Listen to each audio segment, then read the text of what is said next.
everyone. Join me as we sing our song because we know that we are good enough.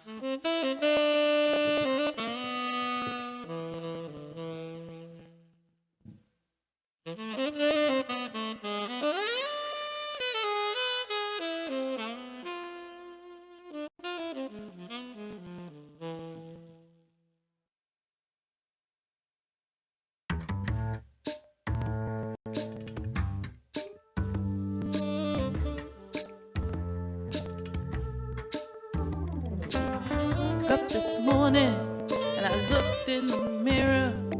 A voice came in my head, pointing out each fear. She said, "Fat, you're stupid, you're ugly. How'd you get that way?" In the moment, I just had enough, and I said, "No way, because I'm good enough, good enough. Nothing here is missing. I give myself permission. Good enough, good enough. Nothing here is missing. I give myself permission to be good enough, good enough. I got the right stuff, good enough."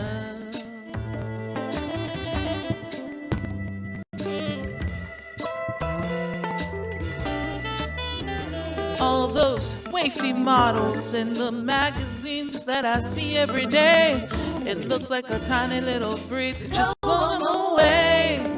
And I am a woman of substance, standing in my power. Right here, right now, I do declare that it's my finest hour, and I'm good enough, good enough. Nothing here is missing. I give myself permission to be good enough, good enough.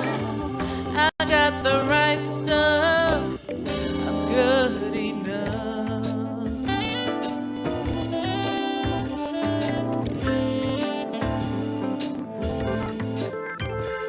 Well, I'm no Nick Crawford and I'm no Tyra Banks, but I got a body that's healthy. For that I give thanks. Don't have to be perfect, who I am's okay. I say it loud, I feel so proud. I stand up and say, I am good enough, good enough. I'm on a mission to give myself permission to be good enough, good enough. I got the right stuff, oh yeah, good enough, good enough, good enough. I'm on a mission, everyone permission to be good enough, good enough. I got the right stuff, we're good enough. Good enough now. Stand up and say, I'm good enough. Good enough now. Stand up and say, I'm good enough. Good enough now. Stand up and say, I'm good enough. I'm good enough now. Stand up and say, I'm good enough. Good enough now. Stand up and say, I'm good enough.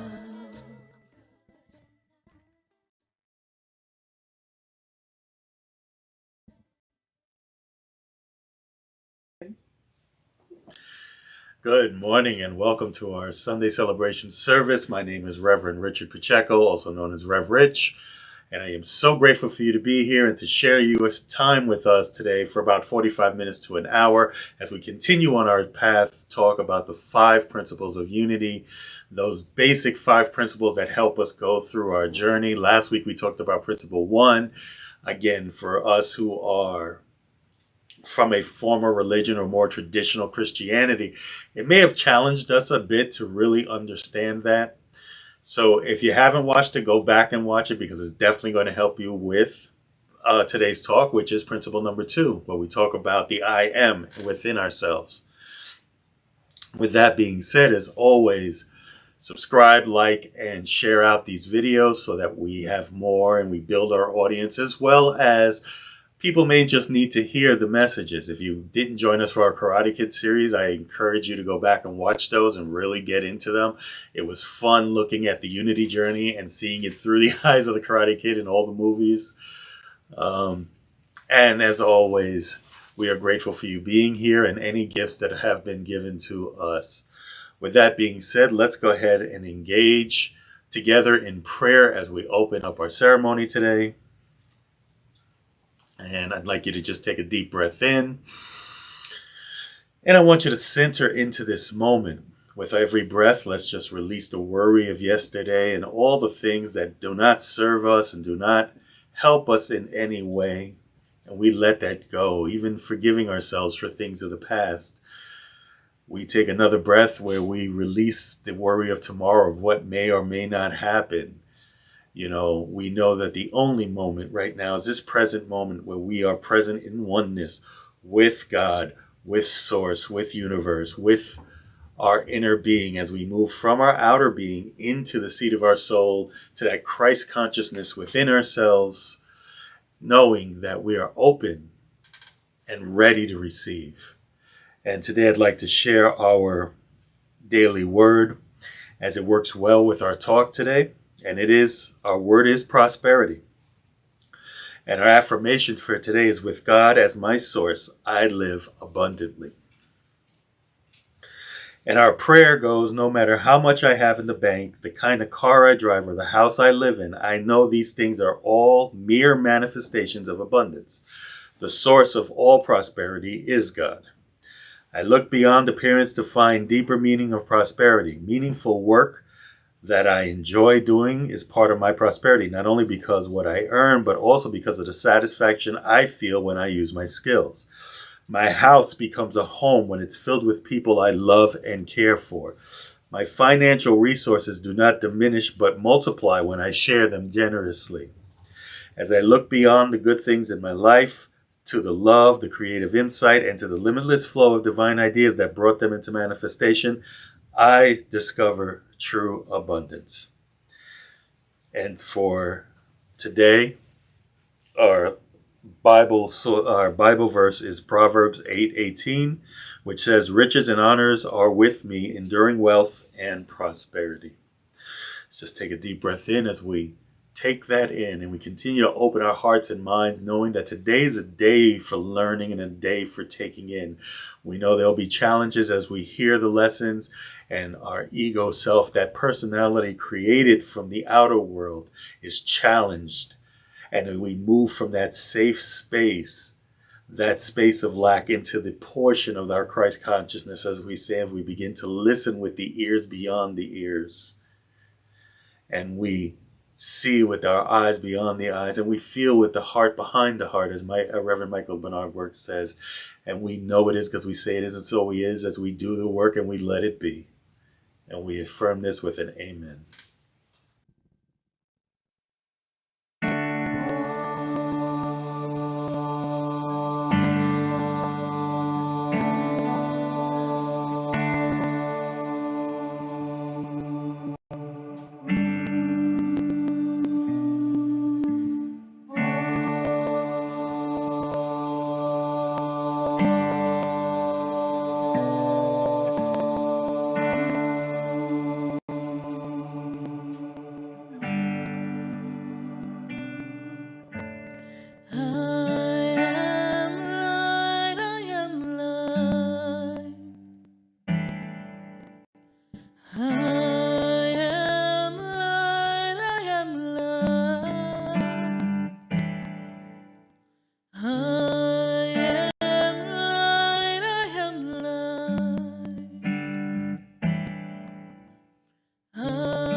Not the things my family did.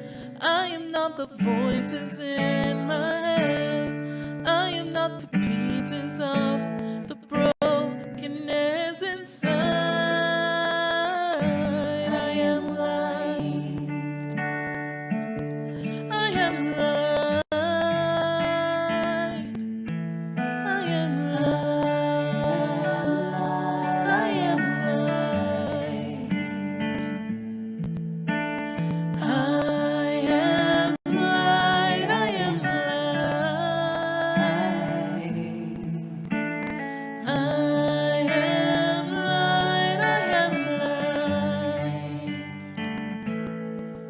of the mistakes that I have made, or any of the things that cause me pain. I am not the pieces of the dream I left behind. I am light. I am light. I'm light. I am light. I am light. I am light.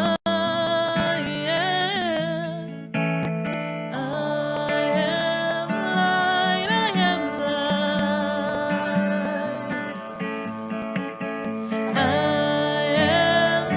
light. I am light. Colors of my eyes. I am not the skin on the outside. I am not my age. I am not my race. My soul inside is all light. All light. All light. Yeah, all light. I am light. I am light. I am light. I am light. Yeah. I am divinity divine. I am the gun on the outside. I am a star, a piece of it all. I am light.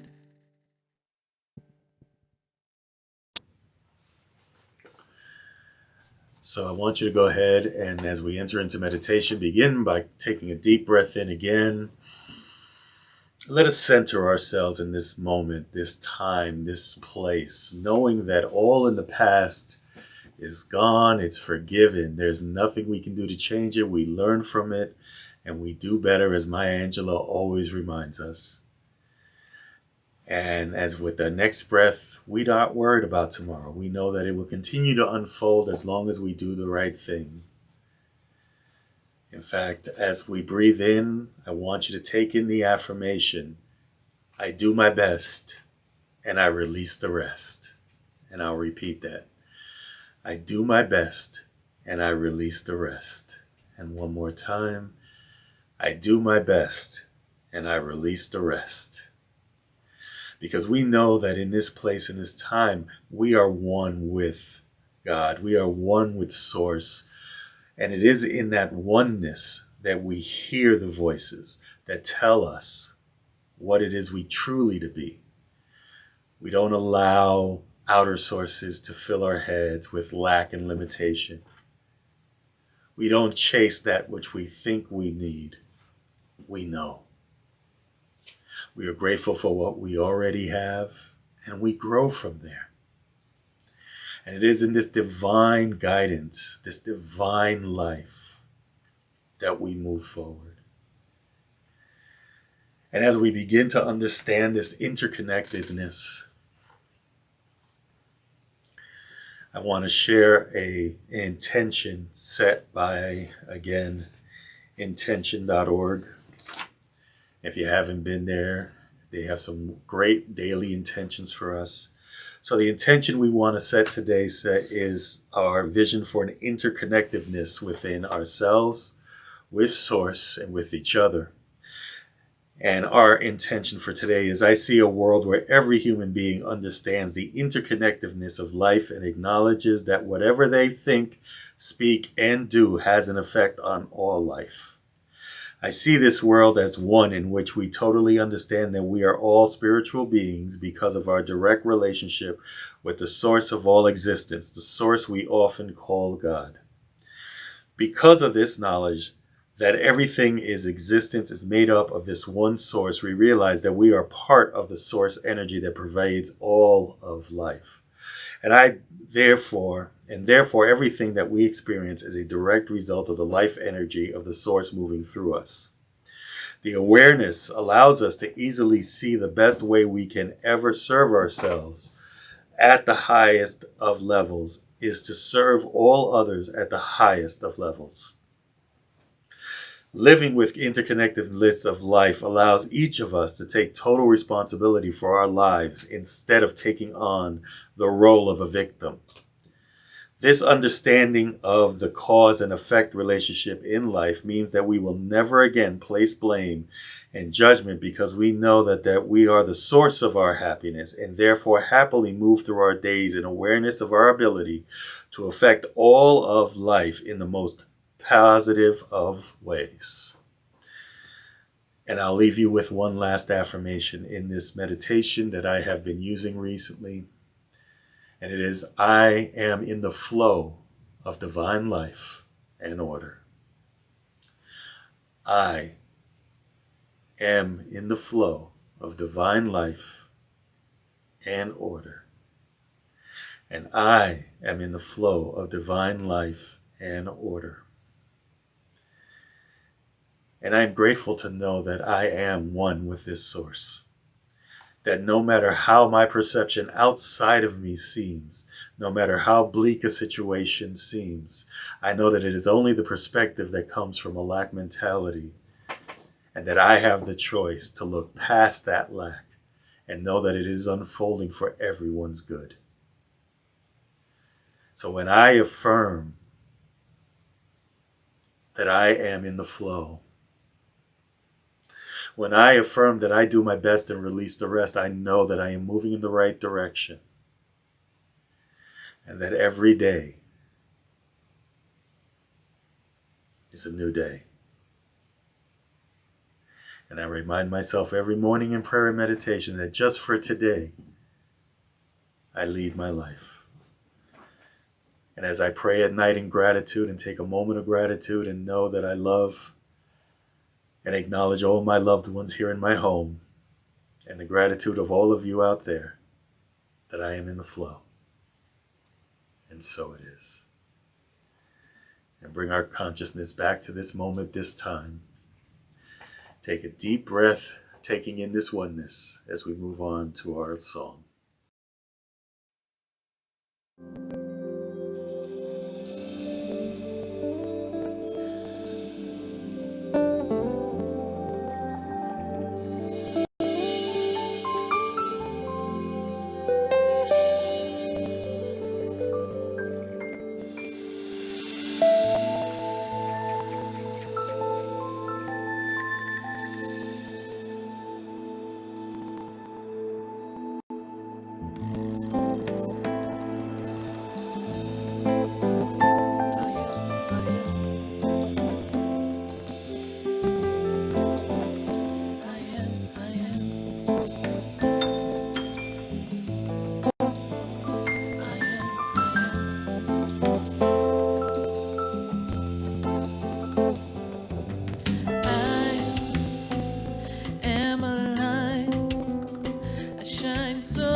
Hey, hope you like the music. Hope your meditation really got you into space because we're going to be moving on to principle number 2 today. And principle number 2 says human beings have a spark of divinity within them, the Christ spirit within. Their very essence is of God, and therefore they are also inherently good.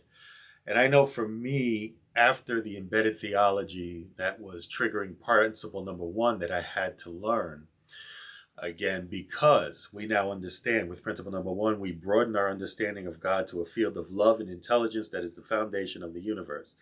God is not a supreme being watching, judging, parenting, or protecting us, but rather the substance of all that exists, including us.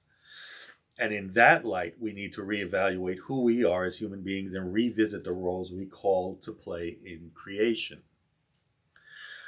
And I know for me, as I moved into being and figuring out who I was, and this is a question that I think is throughout all religions. We always ask ourselves, who are we truly are? What are we here for? Things like that. And like I said, I'm a big fan of Wayne Dyer. And in his book, I remember him talking about a few verses from John that made me question things. So one was John 10:34, which was, Jesus answered him, "It is not written in your law, I have said, is it not written in your law that says, I have said you are gods?" And this was Jesus talking to the group of men who were trying to attack him, possibly stone him, prior to the whole crucifixion. He tells others in John 14:12, "Very truly I tell you that the one who believes in me will also do the works that I do, and in fact will do greater works than these." And Matthew 10:7 is a scripture shared as you go preach this message, the kingdom of heaven is near. And when we take it from a metaphysical point, we know that when we're talking about following me or believing in me, we're talking about that belief within ourselves of that divinity that we talked about in principle number 2.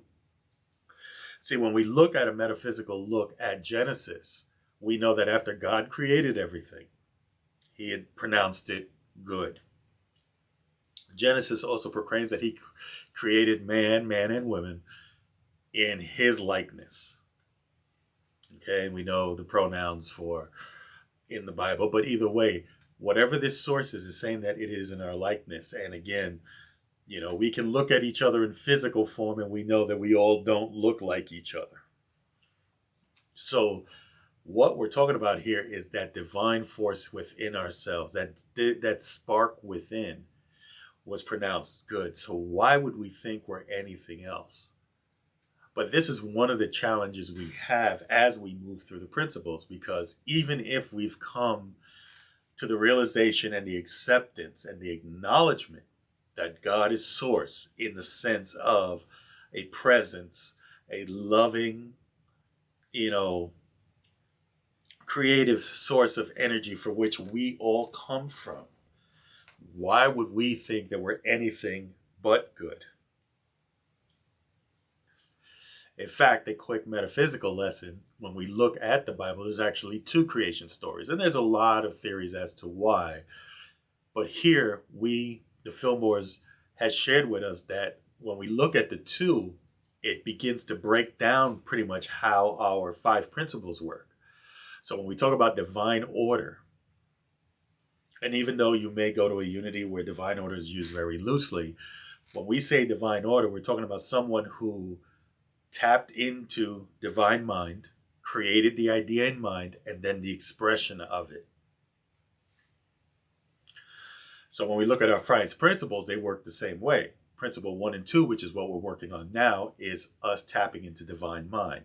We have acknowledged that God is good. We acknowledge what God is to us and how we are a part of it, and it is a part of us. And in part 2, we make an acknowledgement of who we are and that we are naturally good. But even if we're good, we look at it and people think, well, we're not perfect, we're not this, we're not. We're having a human experience, and it is in this human experience that we begin to understand who we truly are. See, we are all going through many emotions and many things going on. It could be fear, it could be doubt, it could be sadness, you could be going through grief, for recent events. And it could be loss of loved ones, or it could be just the world in general that you're feeling this loss of that. We may be feeling FOMO. I was reading a Buddhist scripture recently where they talked about how the FOMO, or the fear of missing out, becomes greater than all the beauty that you already have in your life, because there's something telling you that I'm missing out on something, whereas you have everything you need right now. But what unfolds is how you live your life moving forward. So by creating a new concept of God in our mind, and knowing that we are an expression of this source, and we proclaim God or source as good, then there is nothing that separates God from us, or us from God. Then we know that we must be good, just like a drop of water is still has the ocean within it and is a part of the ocean.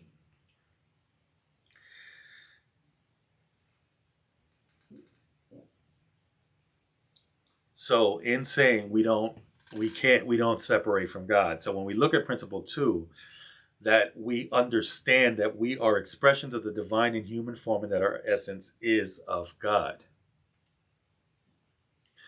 The problem then lays that even if we acknowledge that, we need to understand the difference between that true I am and the ego personality that we come up with. And there used to be a young lady at church who used to say, well, I don't believe the ego is bad, because when we read a lot of these personal development books, and even some spiritual books, we condemn the ego. Well, the ego is just our human experience. See, the ego gets fed by what we are taught, what we come to believe. So if we are taught that there is lack and limitation in the world, our ego takes that on, and it becomes a part of our personality. If we are taught that there is hatred and there is indifference in the world, and it's not that we are not acknowledging the things that are going on. I mean, a lot of our Unity family is doing a lot of great works on diversity and equality and inclusion because of this. We're doing the work on, loving methods and nonviolent communication and things like that because of it, because we are so inundated. When I first learned about the 5 principles, we had social media, we had stuff. But nowadays, we can see how social media has truly begun to influence people. Now, is there anything wrong with social media as it is? No. I mean, I'm one that posts a lot of positive quotes. I try to post quotes of oneness and togetherness, and I do some humor sometimes and stuff like that. But we do have people who, as our intention said, they stay stuck in victimhood. So it's rather that I post things that make my victimhood celebrate. And I think it was Lisa Nichols who always talks about this. She goes, it's okay to visit the victimhood or visit the hood, but it's not long for us. We should not stay there. We need to move out of there. So we know about Jesus talking about we are the light of the world. And our songs today, I Am Light by NDRE, I Am a Light by Karen Drucker, both of them express who we truly are. We are shining who we are. And that shine is just like any bulb out there. So if our perception of ourselves says we are lacking in limitation, and that how bright are we shining? Our bulb is dull or dirty or whatever it is. You've all seen bulbs that aren't giving off enough light because we're dimming our light because we feel there's something more that we have to put in, rather than shining bright and knowing that there is more to unfold. And that's part of our human experience. And that's where our divine experience becomes merged and integrated.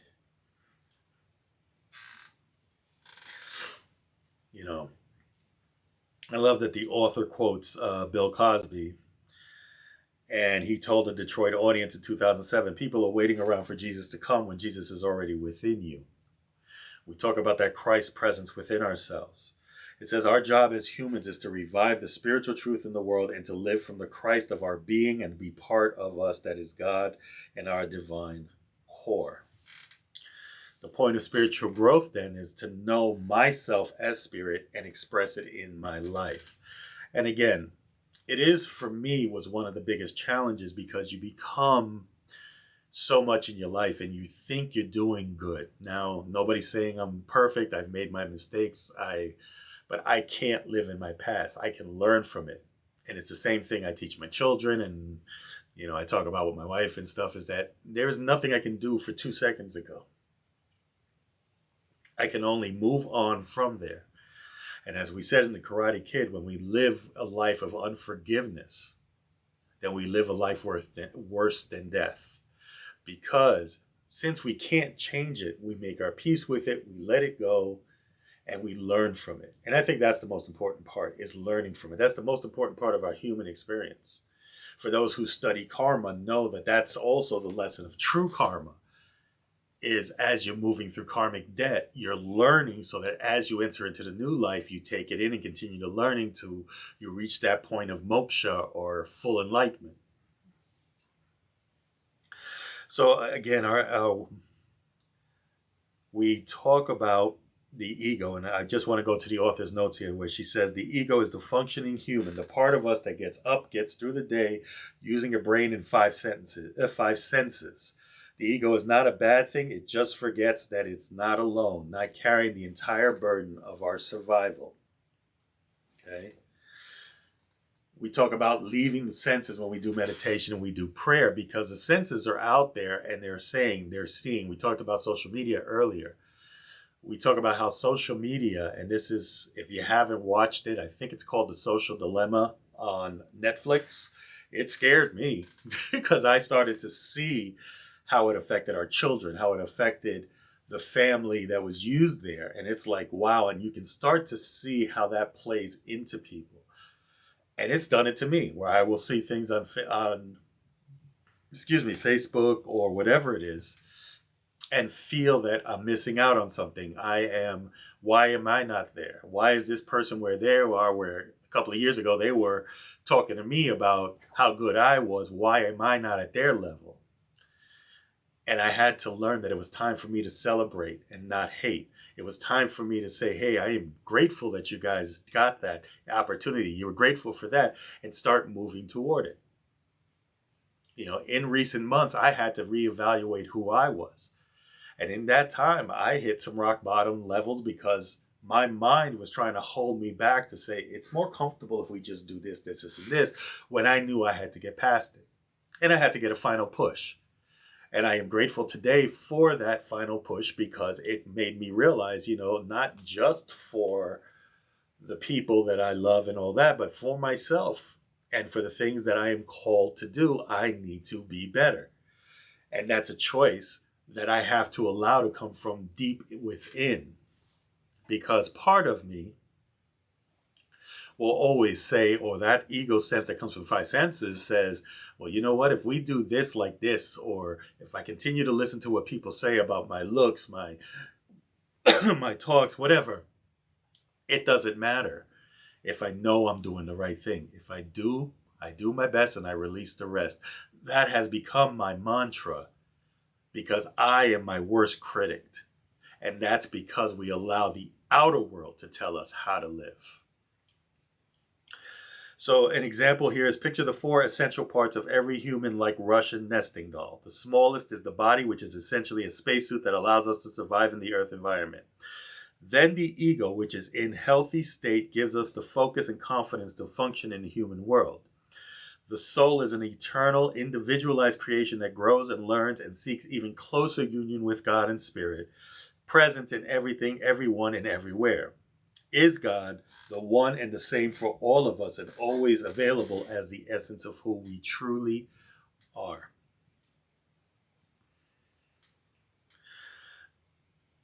So we need to move from a point of view when we talk about being good, seeing ourselves as good. we have to put ourselves in that place to know that if we are grateful for what we already have, and know that as we desire, not that we're coming from a place of lack, not that we're missing out on something, but we desire.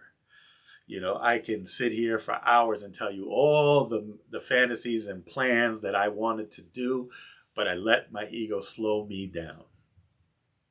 And again, the ego is not a bad thing. The ego is protecting me as it knows best of keeping me comfortable. And if I stayed in a certain state, then I didn't have to worry about money. I didn't have to worry about people. I didn't have to worry about anything. I could hide behind this. But it is in the deep knowing of who I truly am that you find that spark that says, nope, let's go. It's time to move. It's time to make changes. And nobody likes changes, but changes is the only thing that's constant in our world. And you may be sitting there going, what does this all have to do with me being good? Well, this is exactly the feelings and the emotions and things that we all go through to get to that one statement that I am good.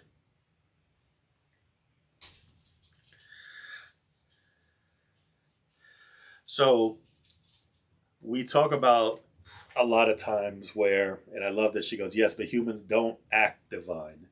And we say that. We think sometimes it's cool to put people down. It's cool to act out in front of people so that we can show face or save face. I, like most people, I used to drive and go to work before we all, working remotely now. And I used to be one of those drivers like few colorful words and what is wrong with you, blah, blah, blah. Now, last time I drove out to my ex-job, I remember driving and somebody cut me off and speeding. And the first instinct of mine was, I bless you and I bless that ride, that the quickness or the desire for you to speed has to do with something that if your family's in trouble, may it unfold as healthy. If you're in a hurry to get somewhere, that you may arrive safely. And when I felt that, I knew that I had started to tap into the goodness of who I was. It got to the point where I used to see animals on the side of the road and I'd be like, I bless you for a safe and happy transition.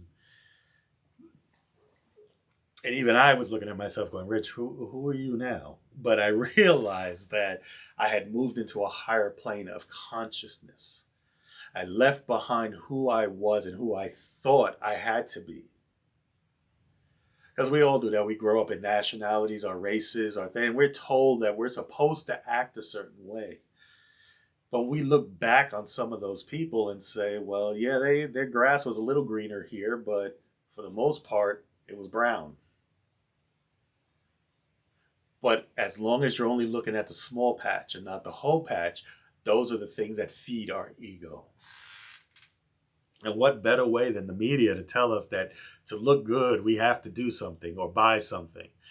We're not important unless. And it plays on our ego, and that's the 5 senses of taking it in. But a lot of times, most of our ego's excuses are misguided attempts to protect us, like I said. So we never say that the ego is bad. It is just a part to protect us. Even in the temptation story of Jesus as the adversary, metaphysically, we look at that as his own consciousness. Changed rock into bread. He was hungry. So his ego was trying to protect him. What about the fame in the world? His ministry began after that. So what was the thoughts during that time of meditation? I know I do it. Sometimes I talk on these things in these lessons like, are people actually listening to me? Or are they just looking at me, judging and all that? And I have to get past the ego because the ego is trying to protect me by putting fear into me or putting doubt into me. So I will back off. Whereas where it is that my divine spirit says, no, you need to step up and show out and let people know what you know based on experiences that I've been through. And that's the conversation I try to have every Sunday. See, I can't tell you your story. I can't tell you what's going on inside of you. There are clues that I can look at, and sometimes I can kind of figure out where you're going, but I still don't. We spend more time in our ego fighting to be right than fighting to be the best we can. And that's where we need to go today. When we acknowledge to ourselves that because we know that we are an expression of source, which we've already acknowledged is good in each and every way, that it is not love, does not love us. It is love. It is harmony. It is peace. It is that. When we acknowledge that we are the same, and even though outside perception tells us that situations have to be labeled good and bad, situations must be labeled, lack and limitation versus abundance, that we have to put labels onto things. Our ego will continue to either protect us or drive us toward things that may or may not serve us. But we make that decision to move forward. So another quote from the author herself says, "But sometimes animal instincts overtake us before either human logic or spiritual intuition has a chance. Thus, we have yet another theory of why evil exists in the world. Jesus and others showed us that what it looks like when we live from a higher self and call forth the compassion and cooperation that exists in us naturally. But we still grapple with the psychological imperatives of the bygone era. We continue to hold on to the past. We continue to hold on to playing victim. And my plan is between the time of our ending this series and starting the next speaker series, which may or may not be the 12 Powers through the book Divine Audacity, but to actually talk about the 4 levels of consciousness. Because when we understand what it is to be in victim consciousness, what it means to be in victor consciousness, what it means to be in vessel consciousness, to be in verity consciousness, we have a better understanding to know. Because again, as I said at the beginning, Maya Angelou says it, when we know better, we do better.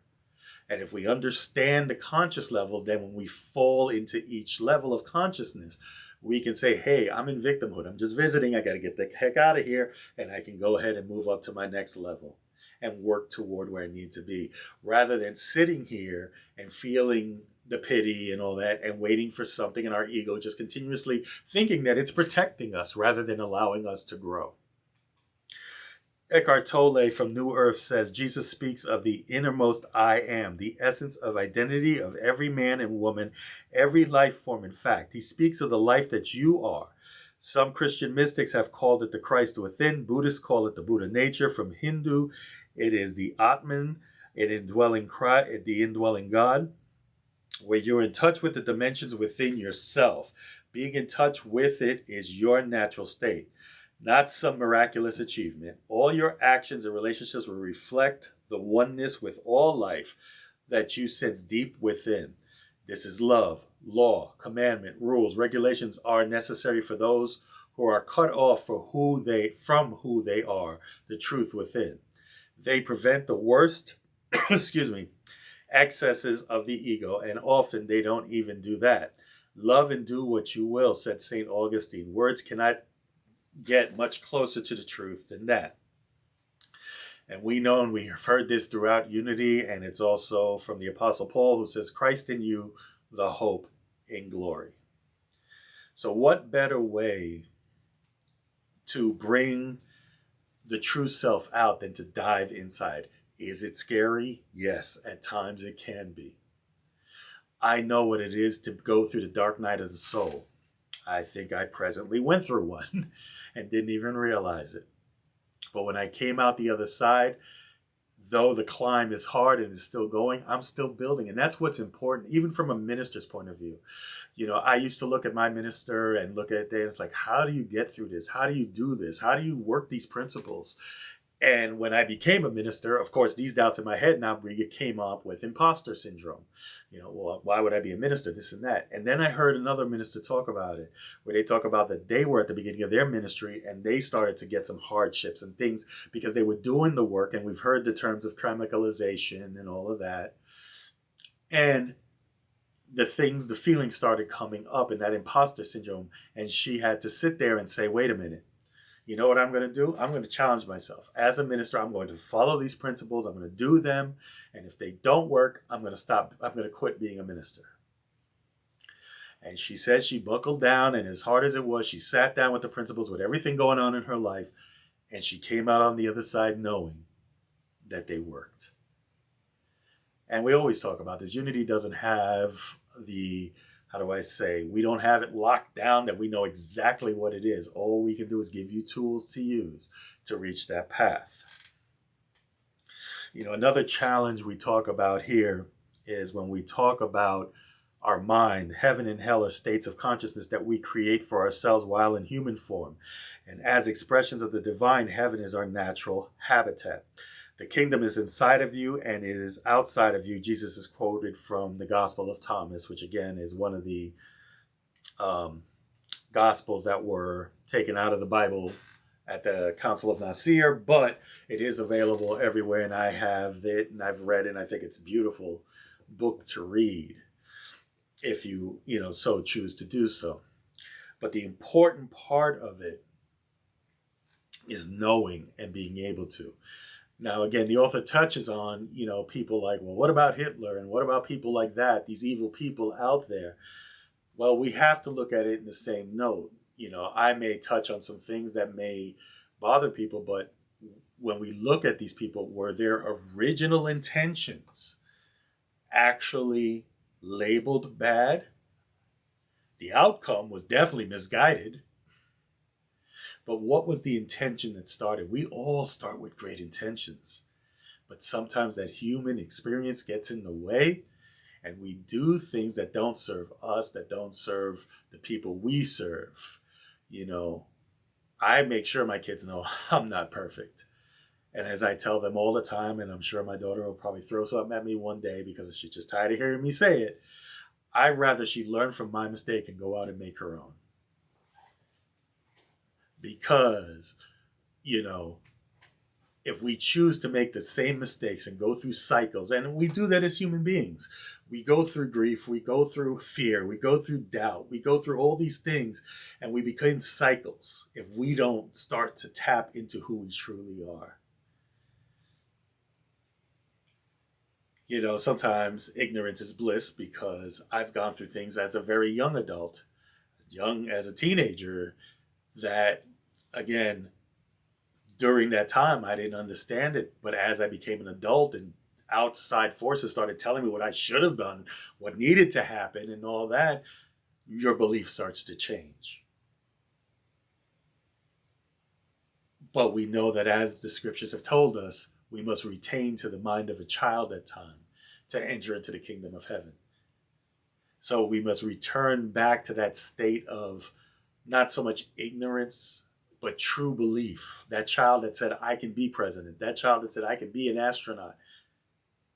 Who truly believed it as a child, that there was nothing that could stop them. We must become that person again and know that we are truly good. We're going to have human experiences. We're going to move through it. But rather than push things away, allow things to unfold for you so that they're truly gifts. I'll leave you with the words of Deepak Chopra from a book, The Third Jesus. Love the book, great book. It says, I want to offer the possibility that Jesus was, as he proclaimed, a savior, not the savior, not the one and only Son of God. Rather, Jesus embodied the highest level of enlightenment. He spent his brief adult life describing it, teaching it, and passing it on to future generations. Jesus intended to save the world by showing others the path of God consciousness. Let's work on raising our consciousness today. Let's move from that victim level. Let's stop blaming other people. Let's stop blaming situations.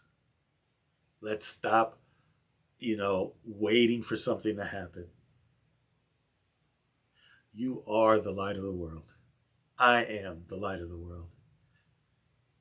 And just like a friend recently reminded me of steps to take to help myself through that dark night of the soul,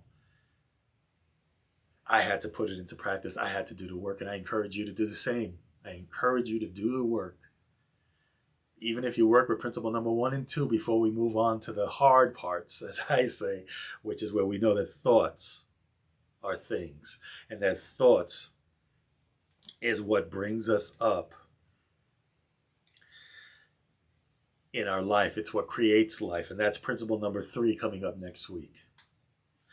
So again, my call to action to you is work with number 1 if you're still challenged with it. Move into number 2. My wife has a mirror that she left literally where I sit up when I get up in the morning. And the first thing I see is myself. And of course, my ego immediately goes into judgment mode. And I have to remind myself, I am good. I am moving in the direction that I need to do. I am doing my best, and I release the rest. And when I remind myself of that every day, I can look upon my wife, I can look upon my children, I look upon my home in a loving and gratitude way, because I know this is here for me. When I go to do my work, I can say that even though there may be things that bothered me at work, but I am here to do the right work. And I have so many projects that each one brings me joy in a certain way. And I wish that upon you as well. And I'll always say it, and I will always continue to say it. Is the work easy? No. But is it worth it? Yes. So let us go ahead and join in a short meditation together as we pray in as ourselves and affirm. And I want you to turn within and retreat from the outer awareness and enter into our soul, that divine that is within ourselves. And it is here that we know that we are connected to spirit deep within. I find the peace that passes understanding deep within. I find the knowledge of all things in the awareness of the absolute good deep within. I touch the gifts that are God. It is here that I receive wisdom and guidance, and that I know truth, and I understand that I am strengthened and comforted, that this is the divine essence that I am, and that the core of me is God. And from that God within me, we can do anything.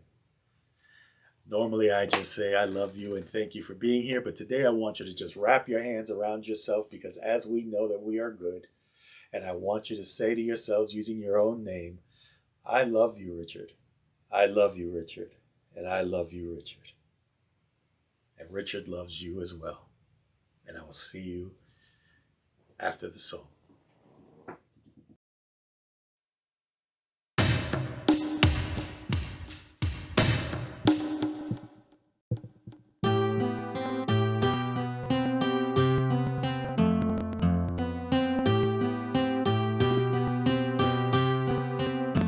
You with the sad eyes, don't be discouraged. Oh, I realize it's hard to take courage in a world full of people. You can lose sight of it all. The darkness inside you can make you feel so small, but I see your true colors shining through. I see your true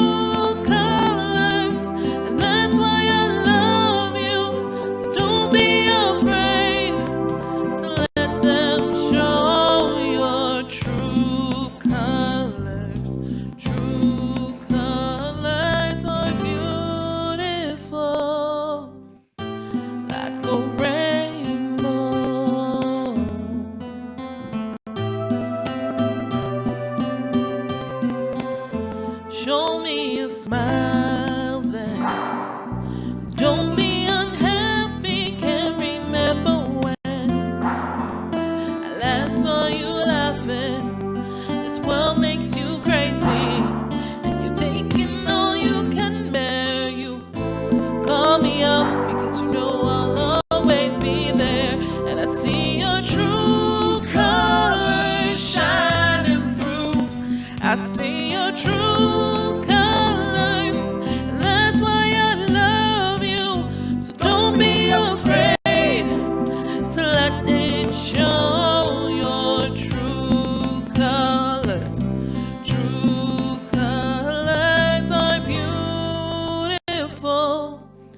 like a rainbow.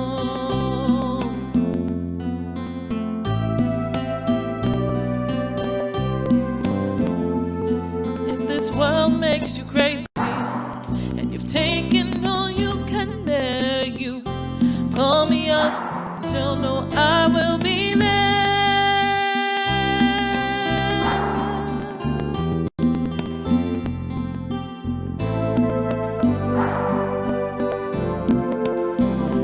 see your true colors shining through. I see your true colors, and that's why I love you.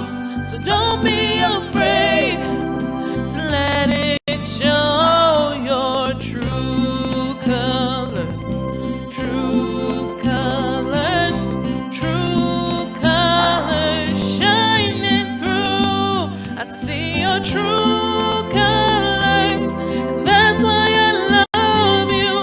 So don't be afraid to let them show your true colors. True colors are beautiful,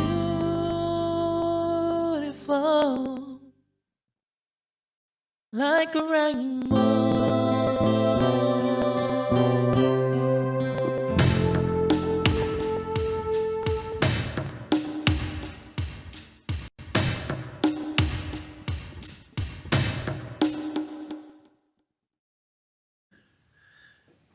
So I hope you enjoyed the song. I hope you got something from the lesson today. We truly love you and want to see the true colors from you, not the colors that kind of came from outside of us, and created a personality, but the part of us that's truly given to us in birth as we came into this world with the gift to give and to know what is in our lives is there for us to have a lesson and to truly grow in this human experience. So as always, I hope you've received something from our lesson today.